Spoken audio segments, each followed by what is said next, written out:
ये गरीब आदमी आप लोगों से हाथ जोड़ के प्रार्थना कर रहा है, इसकी भी थोड़ी बहुत इज्जत रखो, इसकी भी बात मानो बेचारे की। इतनी देर से ये भी थूक बिलो रहा है बेचारा, बड़ा दुखी परेशान होकर वीडियो बनाया इसने। इसने सोचा कि बस मैंने तो पोल खोल दी पवन दास की। ये नहीं पता कि परमात्मा उल्टा खेल जो है वो खिलवा देंगे। तो इसकी भी थोड़ी बहुत इज्जत रखो भाई, इसकी बात भी मानो। ये क्या कह रहा है सुन लो, इसकी भी जरा क्या प्रार्थना कर रहा है। तो सभी भगत भाइयों से मेरी हाथ जोड़ के प्रार्थना है कि कृपया पवन की बातों में ना आए। पवन संजय जो है गुरुद्रोही है, इनसे के संपर्क में ना रहे। ये संजय कहां से ले आया बीच में? कौन है संजय? कभी मेरे साथ में देखा क्या तूने उसको बैठा हुआ? उसने राम मंदिर का उसने विरोध किया क्या? उसने भंडारे का विरोध किया क्या? राजनीति का विरोध किया क्या? धनाना में स्टेडियम बना दिया उसका विरोध किया क्या? तुम्हारे किसी भी कुक्रम का उसने विरोध किया क्या? वो सात संगति से जुड़ा हुआ है क्या? वो सत्सेवक है क्या? अरे मेरे नाम के साथ में क्यों जोड़ रहे हो? गाय के साथ में यारो तुम मतलब गधे को जोड़ रहे हो। अरे गाय के साथ में गधे को मत जोड़ो, वो तो गुरुद्रोही है, वो तो तुम्हारे से भी बड़ा निकम्मा है। लेकिन तुम्हारी आदत बन गई कि पवन दास के खिलाफ तो कोई सबूत है नहीं और वो सरेआम उल्टे काम कर रहा है, तो उसके साथ मेरा नाम जोड़ के और संगत को जो है तुम लोग मतलब गुमराह कर दो। कब तक करोगे भाई, कब तक करोगे? पवन की बातों में ना आए। पवन संजय जो है गुरुद्रोही है, इनसे के संपर्क में ना रहे। सतगुरु रामपाल जी महाराज जो है मैनेजमेंट के माध्यम से सारी क्रियाएं कर रहे हैं, सब कुछ कर रहे हैं। आप ये देख लो तूफान किस, ज्ञान का तूफान किस दिशा से उठा हुआ है। ज्ञान का तूफान इस पवन की तरफ से उठा हुआ है या सतगुरु रामपाल जी महाराज जी की तरफ यानी मैनेजमेंट की तरफ से उठा हुआ है। जितना ज्ञान का प्रचार सतगुरु रामपाल जी महाराज मैनेजमेंट के माध्यम से कर रहे हैं, कोई नहीं कर रहा है। ये साफ दिखाई दे रहा है। इतने बड़े भंडारे हो रहे हैं, इतने बड़े बड़े आश्रम खुल रहे हैं। ज्ञान का तूफान कहां से उठ रहा है? ठीक है भैया, ज्ञान का तूफान तो तुम्हारी तरफ से उठ रहा है। तुम्हारे पास पैसा है, तुम्हारे पास में मूर्ख संगत है, तुम अपने धार्मिक धंधे के लिए टीवी चैनल पे सत्संग चलाओ, ज्ञान गंगा बिकवाओ, लेकिन तुम ज्ञान के लिए थोड़ी कर रहे हो, तुम तो अपने धंधे के लिए कर रहे हो। अगर तुम लोगों को ज्ञान होता, मैनेजमेंट वालों को, गुरुजी के परिवार वालों को, तो बरवाला कांड ही नहीं होता। अगर तुम गुरुजी के आदेश में चलते, उनकी आज्ञा में चलते, तो बरवाला कांड ही नहीं होता मेरे भाई।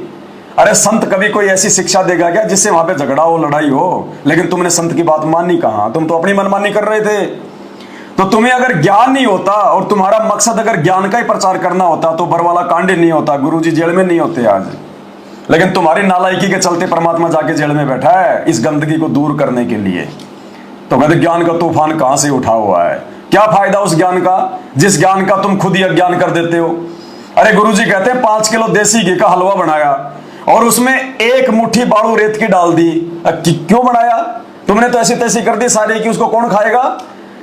तो ज्ञान प्रचार भी कर रहे हो और खुद ही ज्ञान का अज्ञान कर रहे हो। ज्ञान में फिर तुम पाखंड भी मिला रहे हो, अनुपासना में सहयोग कर रहे हो, गुरुजी के नियम तोड़ रहे हो। क्या फायदा तुम्हारे उस ज्ञान प्रचार का? देसी घी के हलवा में खुद ही बालू डाल रहे हो, फिर कह रहे हो हम हलवा बना रहे हैं, हलवा बना रहे हैं। बनाते रहो हलवा, अपने मुंह मियाँ मिट्ठू बनते रहो, लेकिन परमात्मा के भक्ति विधान अनुसार तुम कुछ नहीं कर रहे। जितना फायदा मिलेगा उतना नुकसान भी तुम्हें झेलना पड़ेगा ज्ञान का अज्ञान करने का। तो आज के लिए इतना ही। सतगुरु रामपाल जी महाराज बंदी छोड़पुर। क्यों आज के लिए इतना ही? क्यों? अभी तो पवन दास के मोबाइल की बैटरी चार्ज है, 1 घंटे और बोलते कुछ 2-4 बात बोलनी हो तो भाई इतने में क्यों खत्म कर रहा है? अरे हम तो 4-4 घंटे की वीडियो बनाते हैं 15 मिनट में, बस आज के लिए इतना ही। और बोलते तो 2-4 बात है, थोड़ा ज्ञान आधार से और मालिक के दया से जो है चर्चा हो जाती। आज के वीडियो में केवल इतना है। कोई समाचार सुनाना रहा है कि कोई समाचार सुना रहा है क्या कि आज समाचारों में केवल इतना ही? हमारे अगले बुलेटिन के लिए इंतजार करें कल तक का। भाई और बहनों, अब आपको कुछ मैं प्रमाण दिखाता हूं। गुरुजी का लड़का जिसने अयोध्या में भंडारा लगाया, मैन वहां पे हेड था, और गुरुजी ने क्या कह रखा है अपने उस लड़के के विषय में। ये 2 भगत भाई बहनों की आपस में बात सुन लो। जब अयोध्या में भंडारा शुरू हुआ तो किसी ने बात करी मैनेजमेंट वालों से, तो जो व्यक्ति संत रामपाल जी के साथ में रहा करता था, गुरुजी के जो है लड़के के साथ में रहा करता था, और अंदर की जो भी बातें हुआ करती थी वो उसको समझा रहा है कि गुरुजी का लड़का क्या है और कैसा है, और गुरुजी उसके बारे में क्या कहा करते थे। जी सुनो मेरी बात, आपको एक बताता हूँ, एक आप हमारा इंस्टेंस बताता हूँ आपको। हम जाते थे पुस्तकों की सेवा में, हाँ जी, गांव गांव, हाँ जी। जब गुरुजी थे यहीं पे, हाँ जी। तो गुरुजियों का लड़का था हाँ जी। वीरेंद्र, ठीक है। अ, वो थोड़ा खपड़ू था, उसकी बनती नहीं थी, अपनी चलाता था, करता था, सेवा नहीं करने देता था, दिक्कतबाजी करता था, बहुत हम्म। बहुत दिक्कत करता, राजनीति करते ना जिसको आप, वो राजनीति करता था, हाँ जी। गुटबाजी करता था, ये करता था, वो करता था। उसकी शिकायत जाती थी गुरुजियों के पास। हम्म। गुरुजी ने उसको धमका दिया एक बार, अच्छा। भाई सुधर जा तू, कुछ ना। हाँ फिर भी जी। नहीं माना वो, हाँ जी। हाँ जी। माना ही नहीं वो। हाँ जी। वो फिर करने लग गया। हाँ जी। तो वो तो तो भगत जी वो तो गलत एक चल मिनट, रहा था सुनो ना। सुनो सुनो सुनो सुनो सुनो मेरी बात, फिर आगे सुनो ना। हाँ जी। फिर गुरुजी के बाद प्रार्थना जाती, हाँ जी। भाई वो तो डेली का सत्य आपने सेवा का काम होता था। हम्म। कुछ दिक्कत आती, गुरुजी ने ऐसे किया, हम ऐसे करे थे, इसने ऐसे नहीं करने दिया। हाँ तो जी। गुरुजी ने उस संगत बैठी हुई थी अपनी, सारे जो भगत की सेवा में जाते थे, मैन सेवादार जिनकी थी, हाँ जी। हाँ जी। गुरुजियों ने भाई ने बोला, मैं इसको बचपन से जानता हूँ कैसा है, हाँ जी। ठीक है, यो एक खुट्टा है हाँ जी। आपके लिए, हाँ। ठीक है, और आप इसको उखाड़ रहे हो, हाँ जी। ठीक है। हाँ यो जी। भगवान ने आपके लिए गाड़ रखा है, आपको दास बनाने के लिए, और आप इसको उखाड़ने लग गए। हम्म। क्या कहा गुरुजी ने? गुरुजी ने कहा कि भाई मैं इसको बचपन से जानता हूं, बचपन से, और भाई वो खूटा गाड़ रखा मैंने, खूटा, और तुम इस खूटे को उखाड़ रहे हो। अब खूटा क्या होता है भाई और बहनों? जैसे गाय और भैंस को बांधने के लिए जमीन में कोई लोहे का या कोई लकड़ी का कोई मतलब गाड़ दिया जाता है, और उससे गाय का रस्सा या जो बेल होती है उसको बांध दिया जाता है, उसको कहते हैं खूटा। और वो खूटा यदि गड़ा हुआ है तो ठीक है, और यदि उस खूटे को किसी ने उखाड़ लिया, गाय ने या बैल ने, और जब वो चलेगी तो उसके वो पैर तोड़ेगा, वो खूटा उसके पैरों में लगेगा, कभी उसके यहां लगेगा, कभी यहां लगेगा, कभी उसके घुटने पे लगेगा, वो खूटा उसको मारता हुआ ही जाएगा, वो लकड़ी। तो गुरुजी ने कहा कि वो खूटा है, खूटा, इसको छेड़ो मत, इसको उखाड़ो मत, नहीं तो ये तुम्हें दुखी करेगा, ये परेशानी करेगा तुम्हें खूटा। अरे जब खुद भगवान अपने उस कलयुगी बेटे के लिए पूरी संगत के सामने बैठ के ये शब्द कह रहा है, अरे फिर भी संगत की आंखें नहीं खुल रही, फिर भी संगत की आंखें नहीं खुल रही। देखो ये निशान आ गया, ये निशान उसी समय आता है जब कोई बात सही होती है। ये और किसी के लाइव में नहीं आता, और किसी के लाइव में नहीं आता। ये परमात्मा इस पवनदास के लाइव में या तो गुब्बारे या ये हाथ के निशान, जो बात बिल्कुल ओके होती है। देखो और आ गया ये बिल्कुल ओके बात है ये, देख लो आज तो बिल्कुल मतलब जल्दी जल्दी आ रहे हैं लाइक, बताओ। अरे ये मोबाइल भी समर्थन, वो तीसरा और आ गया, देख लो, ये मोबाइल भी समर्थन कर रहा है कि भाई पवनदास बिल्कुल सही बात है, वो गुरुजी का लड़का, उनका परिवार गुरुजी के लिए खूटा है, खूटा। भाई सुधर जाओ, मान जाओ संगत वाले, नहीं तो मरोगे बेमौत, अकाल मौत मरोगे। ये गुरुजी का परिवार तुम्हें ना घर का छोड़ेगा ना घाट का, धोबी का कुत्ता बना के छोड़ दिया, मर्यादा तो तुम्हारी तोड़वा दी, भगवान को तो तुमसे कोसों दूर कर दिया, तुम्हारी तो खाली बैटरी चल रही है, वो कितने दिन चलेगी तुम जानो, तुम्हारा राम जाने। स्पष्ट कह दिया। अब आप कहोगे नहीं जी ये बात तो आपस में कोई भगत कह रहे हैं, और भगत तो आपस में झूठ भी बोल सकते हैं, गुरुजी का लड़का ऐसा थोड़ी है। कोई बात नहीं भाई, गुरुजी का लड़का अगर ऐसा नहीं है, आपको लगता है, तो गुरुजी के खुद के मुंह से सुन लो भाई, गुरुजी के खुद के मुख से सुन लो भाई। भक्तों की बात क्यों मानो, किसी और की बात क्यों मानो। ये लो जी, 2008 का सत्संग है, गुरुजी अपने मुख से कह रहे हैं, और क्या कह रहे हैं कि बच्चों इस दास के 4 संतान थी, और संतान तो आज भी है, कोई मर थोड़ी गई, और संतान ही तो सारा उल्टा काम कर रही है, शैतान वाला, वो संतान ही तो गुरुजी के लिए आज वो शैतान बन गई। लेकिन गुरुजी क्या कह रहे हैं सत्संग में कि दास के 4 संतान थी, ये थी शब्द पे ध्यान देना, ये नहीं कहा कि है। इस दास के 4 संतान थी, 2 लड़के 2 लड़कियां, वो तो आज भी जिंदा हैं। फिर गुरुजी ये क्यों कह रहे हैं कि दास के 4 संतान थी? क्योंकि गुरुजी ने उनको रिजेक्ट कर दिया, रिजेक्ट। अरे साधु शब्दा परखिए, दुख पड़े घर नार, सूर वीर जद जानिए जब रण बाजे तलवार। साधु संतों की पहचान उनके शब्दों से होती है, गुरुजी के शब्दों को पकड़ो। गुरुजी कह रहे हैं इस दास के 4 संतान थी, 2 लड़के 2 लड़कियां, और आगे फिर गुरुजी क्या कह रहे हैं, और मुझे अच्छे से पता है उनका व्यवहार, उनका चरित्र, वो क्या करते आगे चल के क्या नहीं करते, मुझे अच्छे से पता है उनके बारे में। अरे जब भगवान ने उनकी वर्तमान स्थिति 2008 में बता दी, क्योंकि आज उनके जेल जाने के बाद में सारे कुकर्म उन्हीं बेटा बेटियों ने किए हैं। तो भगवान ने तो 2008 में बता दिया था कि मुझे अच्छे से पता है उनका, वो क्या करते क्या नहीं करते, क्या उनका व्यवहार है और आगे चल के क्या मेरी खातिरदारी करते। गुरुजी ने 2008 में बता दिया था कि आगे चल के ये लोग क्या करेंगे और आज ये क्या कर रहे हैं संगत में, आप लोगों को अच्छे से आपकी आंखों के सामने है। तो गुरुजी के मुख से सुन लो भाई। वो भाई तो खाली गुरुजी के एक बेटे के बारे में बता रहा है, गुरुजी तो अपने दोनों बेटियों के बारे में और अपने दोनों बेटों के बारे में बता रहे हैं। अभी तो भगवान है, अंतर्यामी है, ये तो आगे तक की देखता है। तो भगवान ने आगे तक की बता दी, वर्तमान समय की भी भगवान ने 2008 में बता दी गुरुजी ने कि आगे चल के वो क्या करेंगे। अन्यथा दुनिया का कोई भी संत अपने बेटा बेटी के बारे में नहीं बताता, चाहे वो कितने निकम्मे क्यों ना हो। लेकिन भाई ये परम संत है, ये संगत को धोखे में नहीं रख सकता। इन्होंने सारे संकेत पहले ही कर दिए कि भैया अगर मेरे मार्ग में चलना है, मेरे से जुड़ना है, मोक्ष प्राप्त करना है तो मैं तो लीला करूंगा आम आदमी की, भले मैं भगवान हूं, लेकिन मैं तुम्हें जो सत्संग दे रहा हूं इन सत्संगों को आधार बना के चलना। मेरा बेटा बेटी को आधार बना के चलोगे तो ना घर के रहोगे ना घाट के धोबी के कुत्ते बन जाओगे। तो गुरुजी खुद कह रहे हैं कि दास के 4 संतान थी और फिर आगे उनके बारे में क्या बता रहे सुन लो। आत्माओं, इस दास के 4 संतान, 2 लड़के 2 लड़की थी।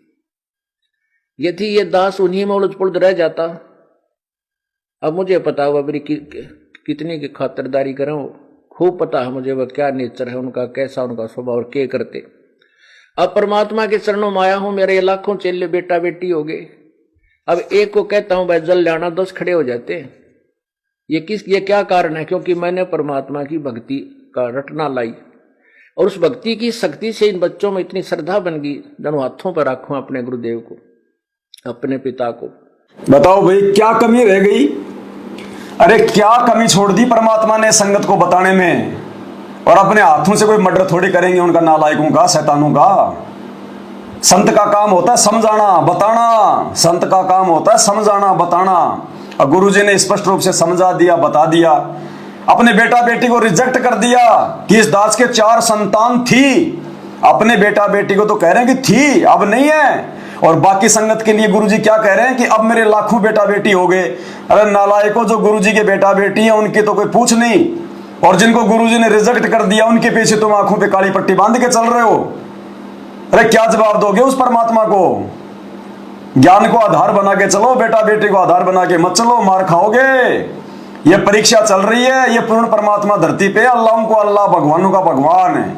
ये कोई ऐसे तुम्हें सतलोक लेके नहीं जाएगा। कोई सतलोक है वो कोई दिल्ली या बंबई का कोई जो है मतलब की कोई मतलब होटल नहीं है, वो सतलोक है, पवित्र लोक है। और गुरुजी कहते हैं अगर सतलोक जाना है तो बेटा 24 कैरेट सोना बनना पड़ेगा, 24 कैरेट सोना। और ये गुरुजी का परिवार तुम्हें लोहा बना रहा, लोहा रांग बना रहा, तुम्हें कोडी बना रहा, कोडी।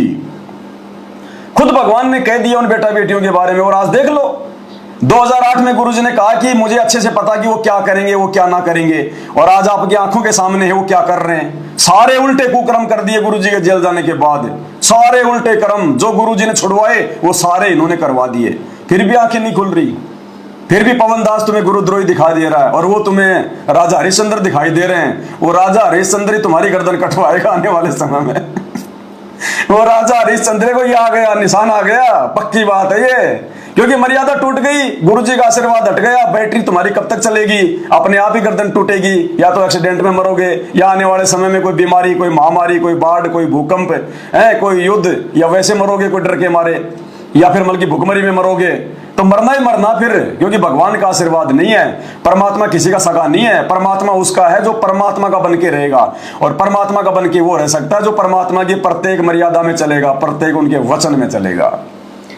तो भाई और बहनों देखो, दास तो 8 साल से ना जाने कितने हजारों वीडियो बना दिए। लोग तो अपने धंधे के लिए वीडियो बनाते हैं, 10 मिनट के, 12 मिनट के, उल्टे सीधे वीडियो बनाते हैं, अश्लील वीडियो बनाते हैं, दुनिया भर के फालतू के वीडियो बनाते हैं। और उनके वीडियो को लोग एक बार देखते हैं, दोबारा नहीं देखते, वो रिजेक्ट हो जाता है। जैसे कोई फिल्मी गाना आया, 2-4 दिन तो अच्छा लगेगा महीने पर, उसके बाद कोई नया गाना आ जाएगा, लोग उसको रिजेक्ट कर देंगे। लेकिन संत रामपाल जी के सत्संग और ये सात संगति के वीडियो, ये जब तक विज्ञान चलेगी, जब तक धरती पर मोबाइल रहेंगे, जब तक संत रामपाल जी का ज्ञान चलेगा, तब तक ये 2 चीजें कभी रिजेक्ट नहीं होंगी। संत रामपाल जी के सत्संग और सात संगति के ज्ञान आधारित वीडियो। और देखो बहुत सारी बातें, अब क्या बताएं आपको, इतनी बातें हमने संगत को बता दी। यही है वो शैतान, गुरुजी का परिवार, उनके कोऑर्डिनेटर, यही है वो शैतान। यही है वो राष्ट्रीय समाज सेवा समिति जिसका गुरुजी ने रिजेक्ट कर दिया कि ये मेरी नहीं है, मैंने कोई कमांडो नहीं बनाया आश्रम में बरवाला कांड के समय। और इन्हीं लोगों ने गुरुजी को आश्रम के अंदर जबरदस्ती रोक के रखा, गुरुजी को तारीख पे नहीं जाने दिया। और ये बात खुद गुरुजी का वकील कह रहा है, चंडीगढ़ हाई कोर्ट का वकील है एस के गर्ग, नरवाना वाला, जो गुरुजी का वकील है देशद्रोह के मुकदमे में। जब गुरुजी को कोर्ट में लेके जाया गया बरवाला कांड के बाद, तो पीछे से मीडिया ने गुरुजी के वकील से बात करी, तो वकील भी कह रहा कि उनको आश्रम में उनको बंधक बना के रखा हुआ था। अरे भाई, इस मैनेजमेंट से बड़ा तो कोई धरती पे कोई मतलब गुंडा है ही नहीं, इस मैनेजमेंट से बड़ा तो कोई मवाली है ही नहीं। इनके रहते सहते बाहर के लोग आके गुरुजी को कैसे बंधक बना लेंगे? अरे औकात है क्या किसी की? जिस मैनेजमेंट ने काले कपड़े पहना के हजारों भक्तों को मतलब कमांडो बना रखा, आश्रम में जो है किसी को आने नहीं दिया जा रहा, तो किसकी औकात है जो संत रामपाल जी को जाके मतलब बंधक बना लेंगे इन गुंडों से टक्कर लेके? अब वो वकील क्या कह रहा है गुरुजी का? बरवाला कांड के दूसरे दिन जैसे गुरुजी को कोर्ट में पेश किया गया, तो वकील क्या कह रहा है कि उनको बंधक बना के रखा हुआ था। तो विचार कर लो, बंधक बनाया किसने? वो बनाएंगे जो गुरुजी को मानुस मानेंगे। गुरु मानुस कर जानते वो नर कहिए अंध, और दुखी संसार में आ गए यम के फंद। क्योंकि जीव या भगत जब मर्यादा तोड़ के काल की हद में आ जाता है, उसको कोई मान मर्यादा नहीं होती, वो कोई भगवान नहीं मानता, वो सारा वही काम करेगा जो काल चाहता है। तो ये एस के गर्ग नरवाना, चंडीगढ़ हाईकोर्ट का वकील, गुरुजी का वकील क्या कह रहा है?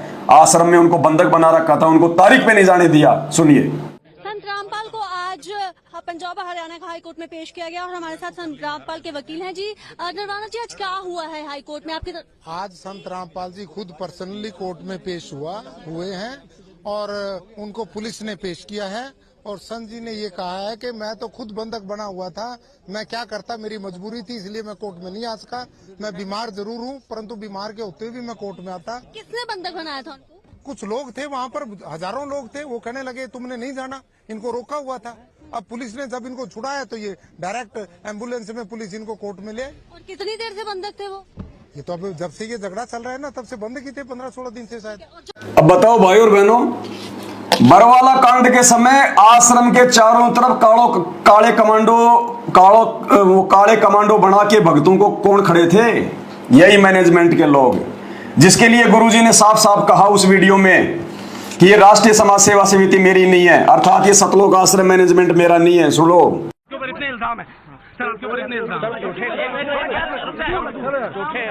झूठे कैसे हैं आपके ऊपर? आपके गुंडे इतने खड़े थे वहाँ पे, हजारों आदमी हरियाणा पुलिस से। मेरे नीचे राष्ट्रीय समाज सेवा समिति नहीं, तो आपकी समिति है।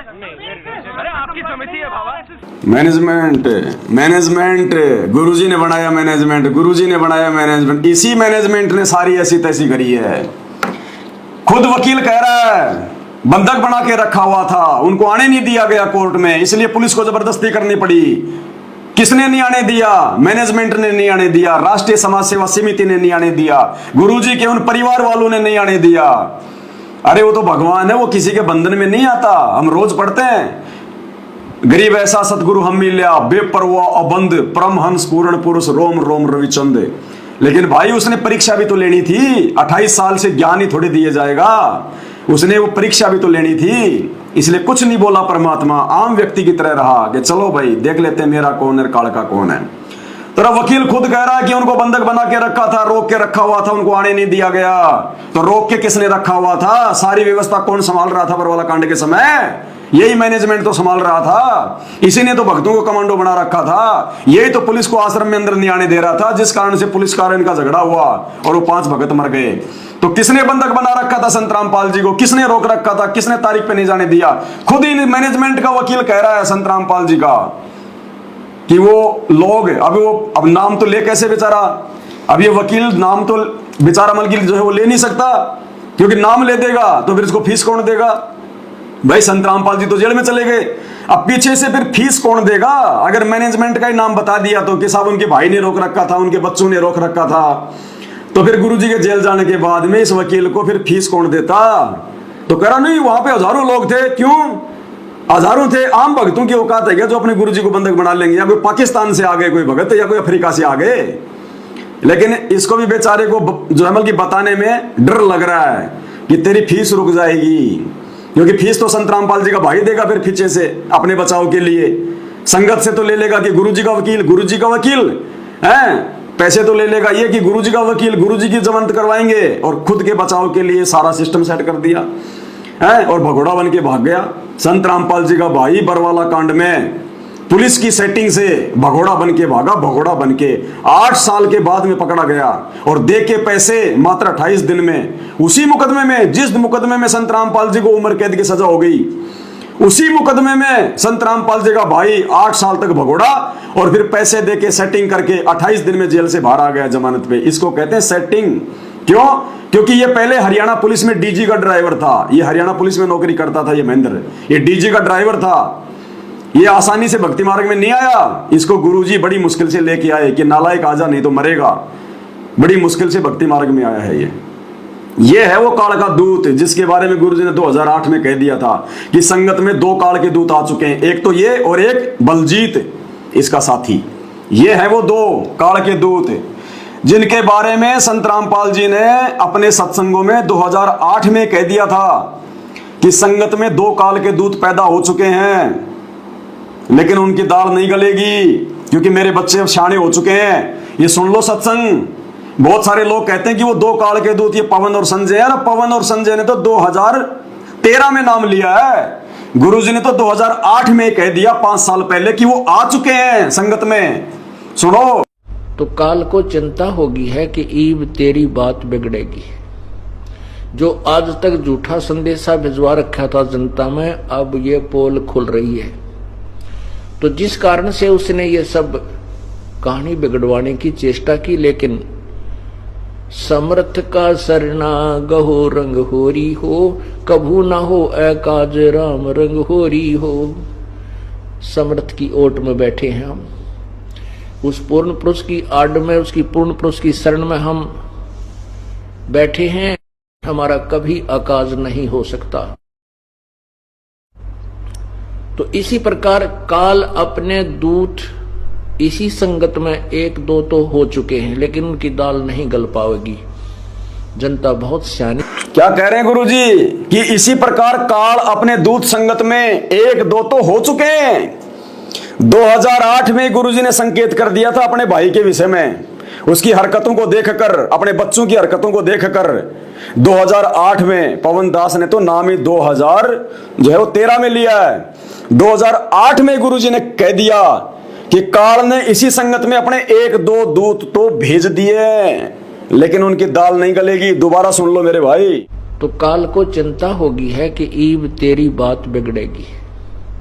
जो आज तक झूठा संदेशा भिजवा रखा था जनता में, अब ये पोल खुल रही है।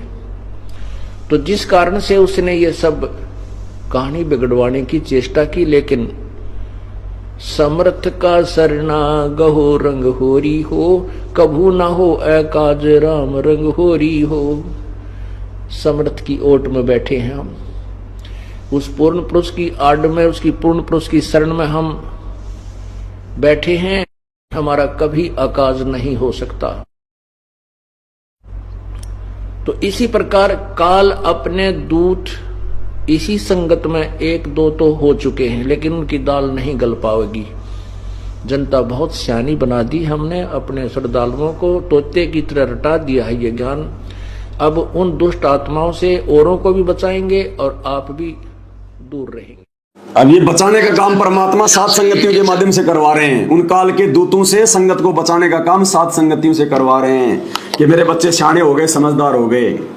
अरे इस पवनदास की शिकायत लगा रहे हो ना तुम, बार बार जेल में, बार। जरा ये भी पूछ लो गुरुजी से हाथ जोड़ के कि हे परमात्मा, आपने 2008 में जिन काल के दूतों का जिक्र किया था, मालिक उनका नाम बता दो, कम से कम सावधान हो जाएं। ये मालिक उन काल के दूतों का नाम बता दो। अरे पूछो जरा, पूछो। इतने ऑडियो वीडियो आते हैं, थोड़ी सी हिम्मत करो। पवनदास के बारे में तो बड़ी हिम्मत कर लेते हो, गुरुद्रोही है, वो है गुरुजी, ये कर रहा है, वो कर रहा है। अरे वो काल के दूत के बारे में भी पूछ लो, कौन है वो काल का दूत जिसका गुरुजी ने 2008 में जिक्र कर दिया? क्या परमात्मा बताएगा नहीं अपने बच्चों को सावधान करने के लिए? पूछो। वो महेंद्र है काल का दूत। महेंद्र ये खुद शैतान है, वो आने वाले समय में तुम सबके सामने आ जाएगा। खुद शैतान है गुरुजी का भाई महेंद्र। आ जाएगा तुम्हारे सामने थोड़े दिनों में, लेकिन रहोगे फिर उस समय तुम्हारे कुछ हाथ नहीं आएगा।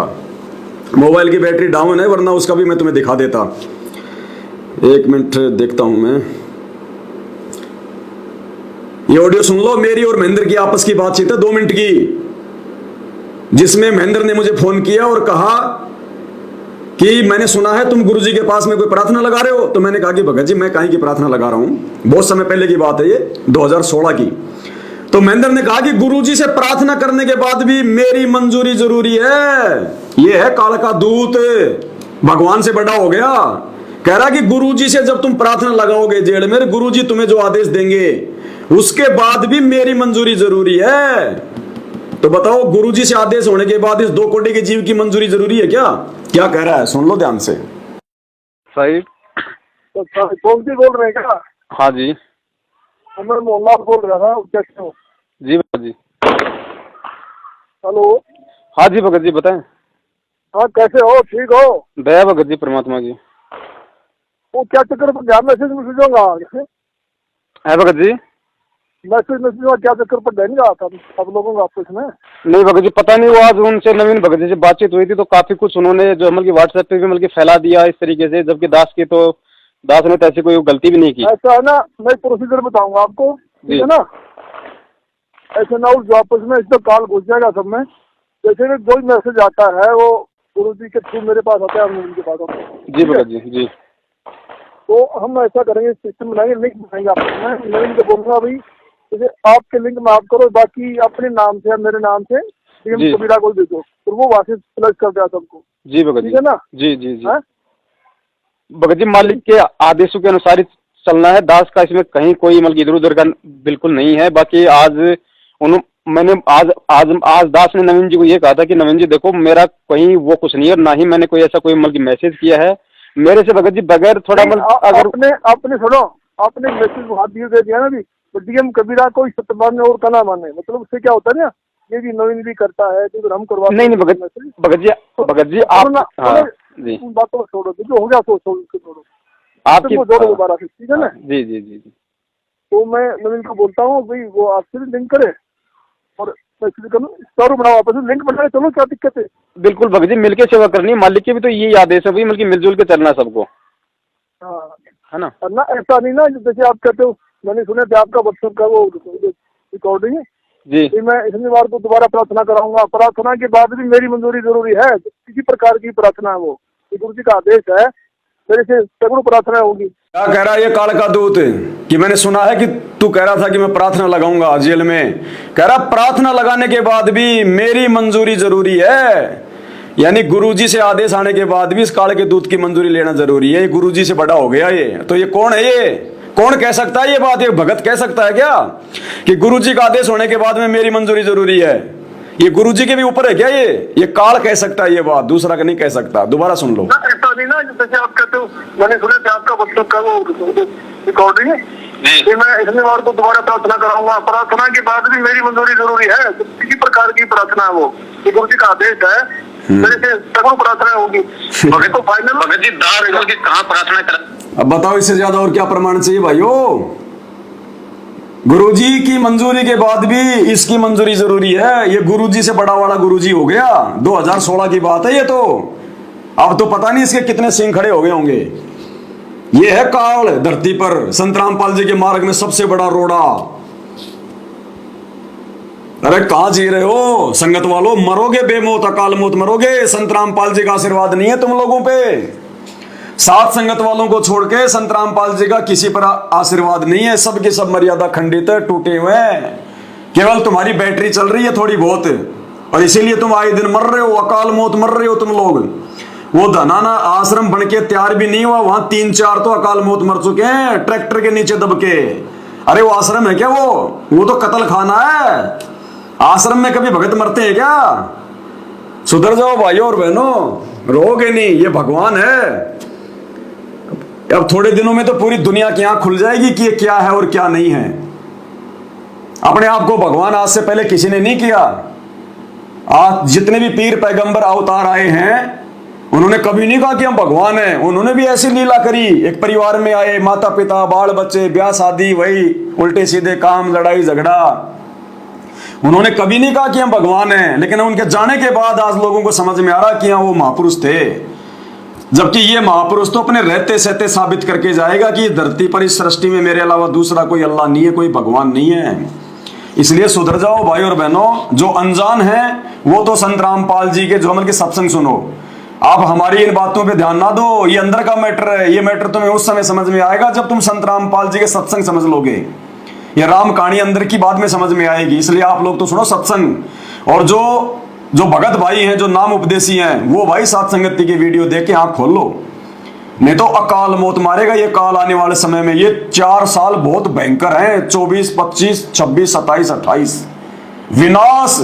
आधी जनसंख्या रह जाएगी दुनिया की, इतना भयंकर तांडव मचेगा। अभी तो शुरुआत भी नहीं है ढंग से।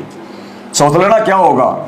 कोरोना जैसी भयंकर, कई गुना ज्यादा प्रबल स्थितियां होंगी पैदा। अभी रुक जाओ बस, ये 2024 का इलेक्शन है, उसके बाद देखना तानाशाही यहां की सरकार की भी और काल शैतान की सरकार की भी। दोनों तरफ से मरोगे, दोनों तरफ से घुट घुट के मरोगे। दाने दाने को मोहताज हो जाओगे, दाने दाने को। समझदार को संकेत ही काफी है। बाकी आज की वीडियो में केवल इतना ही, और फिर परमात्मा दया करेंगे तो फिर लाइव आएंगे। बंदी छोड़। सतगुरु रामपाल जी परमेश्वर जी की जय हो।